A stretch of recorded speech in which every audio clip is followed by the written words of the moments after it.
Esta es una paciente en la cuarta década de la vida que se encuentra hospitalizada por lumbociática y disestesias. El hecho de que esté hospitalizada nos indica que el dolor que debe tener ella y o la incapacidad que presenta debe ser importante, ya que esos son los motivos por los que se hospitalizan los pacientes. Entonces vamos a hacer la evaluación de la columna y aquí vemos cómo la columna lumbar se evalúa en el plano sagital, en el plano coronal y en el plano axial. Utilizamos secuencias T1, secuencia T2, secuencia STIR, el secuencia T2 axial. La secuencia T1 solamente la utilizamos cuando tienen antecedente quirúrgico en nuestros centros. En plano coronal hacemos la secuencia T2 y en plano coronal también hacemos la secuencia STIR para articulaciones sacroiliacas. Entonces debemos de recordar que ya habíamos visto que la columna la evaluación más importante o muy importante es el plano sagital, donde vamos a evaluar los cambios degenerativos. Vamos a ver los cambios degenerativos de los discos intervertebrales que se clasifican como Firman. Yo utilizo la clasificación de Firman clásica. Hay una Firman modificada que tiene mucha más especificidad, pero se me hace más compleja, y realmente yo creo que la Firman clásica es la que es suficiente para hacer la evaluación de los discos intervertebrales. Aquí vemos la evaluación también de las hernias discales, que ya sabemos cómo se evalúan por localización y por distribución. Y aquí lo que vemos es que hay una pequeña hernia discal en L1, L2, que es esta. Aquí vemos otra. Debemos de recordar que cuando miden más de 3 milímetros las podemos denominar hernia discal o protrusión. A las aseguradoras les gusta que les denominemos hernia discal, así que el término protrusión casi no lo utilizo. El abombamiento discal es cuando hay una prominencia del disco intervertebral, pero es menor de 3 milímetros. Si tenemos en alguna parte de la distribución mayor de 3 milímetros, pues ya que la consideramos hernia discal. Aquí en este caso vemos esta que es central y que no muestra afectación foraminal. Aquí vemos el foramen del lado derecho y aquí vemos el foramen del lado izquierdo, y ven cómo hay una adecuada apertura. Vean cómo los forámenes tienen forma de gota invertida, y vemos muy bien las raíces nerviosas y la grasa que las rodea. Esta identificación de los bordes de la raíz nerviosa nos indica que no hay una afectación radicular. Aquí en este caso en L4-L5 vemos la hernia discal, pero aquí que es el plano sagital, vemos que es pequeña.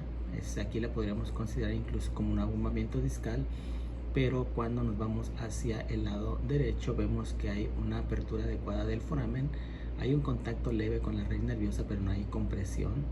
Y vamos hacia el lado izquierdo y vemos cómo la hernia se hace más, ya podemos ver que es una hernia que mide más de 3 milímetros y que es más prominente.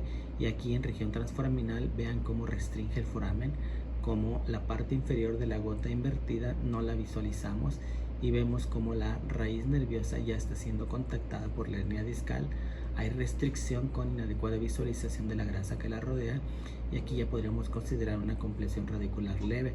Si nos vamos hacia la salida del foramen ya perdemos la raíz nerviosa, aunque eso es en todos los niveles. Entonces esto también lo debemos de evaluar en el plano axial. Esta hernia discal en L1-L2 en el plano axial aquí la vemos, y vemos que es central y discretamente para central derecha, pero no restringe los recesos laterales. Vean cómo están amplios y vean cómo se ven muy bien los diámetros de los forámenes y las raíces nerviosas. Entonces esta es una hernia discal central que no afecta forámenes ni raíces nerviosas. Si nos vamos a la hernia L4-L5, aquí ya vamos a ver que la hernia discal muestra predominio izquierdo, como lo habíamos visto en el plano sagital. Y vean aquí cómo del lado derecho se alcanza a visualizar la raíz nerviosa, pero del lado izquierdo no. Y aquí ya vemos algo importante, que es lo que quiero que vean, que es esta imagen de aquí. Vean cómo la grasa que está aquí adyacente a la columna vertebral, al foramen, no se visualiza como en este lado. Así es como la deberíamos de visualizar, con pequeñas estructuras vasculares, nervios, grasa, las fibras musculares. Esa es la característica que deberíamos de ver, pero aquí no la vemos y vemos esta imagen heterogénea, ¿no? Aquí ven cómo está la imagen heterogénea. Alcanzamos a visualizar un poco la raíz nerviosa, que nos indica aquí que debería de haber, lo más probable es que haya una compresión en la salida del foramen. Entonces aquí lo que estamos viendo es una hernia discal que no se visualiza muy bien en el plano sagital. Por eso les decía que debemos de evaluar de forma multiplanar siempre las imágenes, principalmente las hernias discales. Aquí en el plano sagital aparentemente pareciera que hubiera una pequeña hernia discal que condicionara una compresión leve de la raíz nerviosa, que no nos indicaría un dolor tan intenso como para hospitalizarla. Sin embargo, esta imagen de aquí ya nos está indicando que puede haber una hernia y como una extrusión lateral. Aquí hay una distribución lateral. Estas hernias les denominamos hernias laterales. Aquí vemos que tiene una distribución transforaminal y lateral. Y toda esta hiperintensidad heterogénea nos indica que hay cambios inflamatorios. Aquí podríamos hablar de una extrusión, incluso si fuera crónica. Con estos cambios hipointensos podrían haber áreas de secuestro. Entonces aquí esta imagen es la que quería que vieran, porque debemos de tener mucho cuidado.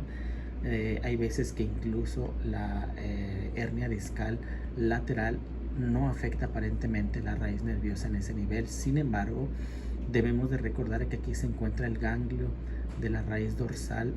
Entonces ese ganglio debemos de recordar que es muy sensitivo y que cualquier irritación por proceso inflamatorio, aunque no haya compresión, pero que exista proceso inflamatorio, puede condicionar un dolor muy intenso. Y ese dolor que es muy intenso está producido entonces por la afectación transforaminal y lateral del disco intervertebral. Estas hernias generalmente las vamos a ver principalmente en el plano axial. También debemos de tener cuidado porque debemos de recordar que la heterogeneidad de la hernia debido a la complicación por la extrusión, la ruptura del anillo fibroso y los cambios inflamatorios nos puede confundir con una lesión tumoral que pudiera estar relacionada con un nervio, como un schwannoma, como un meningioma. También podría estar relacionada con un tumor de la médula ósea, un tumor óseo de la cortical ósea. Y por eso aquí hay veces que debemos de hacer cortes muy finos para evaluar esas posibilidades y aplicar medio de contraste. Aquí en este caso la dimos como una hernia transforaminal y lateral con una sospecha de afectación radicular en la salida del foramen y en la región transforaminal. Esto es suficiente para condicionar entonces sí un dolor tan intenso que haga que la paciente esté hospitalizada. Aquí utilizamos los cortes en el plano sagital para poder evaluar bien el corte. Aquí vemos que el 15, que es el corte 15, que es el que correspondería a esta 13, 14 y 15, son los del plano L4-L5 del lado izquierdo. Entonces esto es lo que quería que vieran. Además, el resto de la evaluación fue muy normal, bueno, con las pequeñas hernias y contactos de las raíces nerviosas, pero si no hubiéramos visto esta lesión, entonces no hubiéramos justificado la sintomatología de la paciente y eso incidiría en el tratamiento de los pacientes.